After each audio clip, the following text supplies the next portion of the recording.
गरियाबंद के देवभोग तहसील के कोसमकानी पंचायत के लोग चुनाव बहिष्कार करने एसडीएम दफ्तर पहुंचकर ज्ञापन सौंपा है।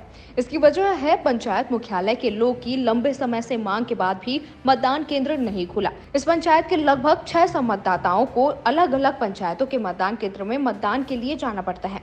इस बार ग्रामीणों ने पंचायत मुख्यालय में मतदान केंद्र नहीं खुलने तक मतदान का बहिष्कार करने की ठान लिया है। प्रशासन मतदान के लिए प्रेरित करने अभियान चला रही है।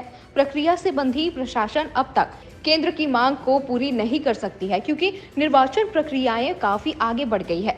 ऐसी स्थिति में नया मतदान केंद्र खोलना अब संभव नहीं है। प्रशासन ग्रामीणों को समझाइश देकर उन्हें वस्तु स्थिति से अवगत कराने की बात कह रही है। महत्वपूर्ण बात यह है कि नए मतदान खोलने की जो प्रक्रियाएं होती है वह निर्वाचन की तिथि घोषित होने के लगभग 1-1.5 माह पूर्व नए मतदान केंद्र खोलने के निर्वाचन प्रक्रिया के आधार पर किया जाता है। हमारे गांव कोसमकानी है। कोसमकानी पंचायत रहते हुए भी पंचायत बना हुआ 30 साल हो गया और 30 सालों से हम मांग करते आ रहे हैं कि हमारे गांव में बूथ होना चाहिए, पोलिंग बूथ, क्योंकि हम हमारे गांव में 3 गांव आते हैं, नवागुड़ा, कोसमकानी और ऊपर पीटा। तो हम पंचायत कोसमकानी वाले दही गाँव आते हैं और हमारे अतिथ गांव ऊपर पीटा वाले डुमरवाल जाते हैं। और सर, हमको ये चुनाव में जो वोट देने जाते हैं तो लंबी लाइन लगाना पड़ता है और उसके बावजूद भी हम वोटिंग करने से वंचित रह जाते हैं।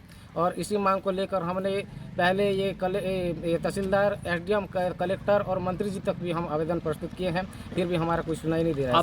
अब क्या डिसीजन लिया? अब हम बूथ नहीं तो वोट नहीं, ये डिसीजन लिए हैं। और जब तक हमारे पोलिंग में बूथ नहीं होगा, ग्राम कोसमकानी में बूथ नहीं होगा, तब तक हम वोट नहीं करेंगे सर। यही फैसला लिया हम।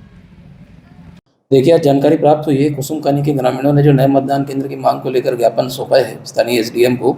उसके संबंध में जो प्रारंभिक जानकारी जुटाई गई है उसके अनुसार जो उनका मूल मतदान केंद्र है वो दही गांव है, जिसमें मतदाता संख्या 1257 है।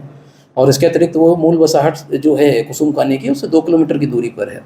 और वर्तमान में चूँकि अभी प्रक्रिया आगे बढ़ चुकी है काफ़ी निर्वाचन की और जारी है, तब भी स्थानीय एसडीएम को निर्देशित किया गया है कि ग्रामवासियों से चर्चा करें और जो वस्तु स्थिति एवं प्रावधान है उनको अवगत करावें।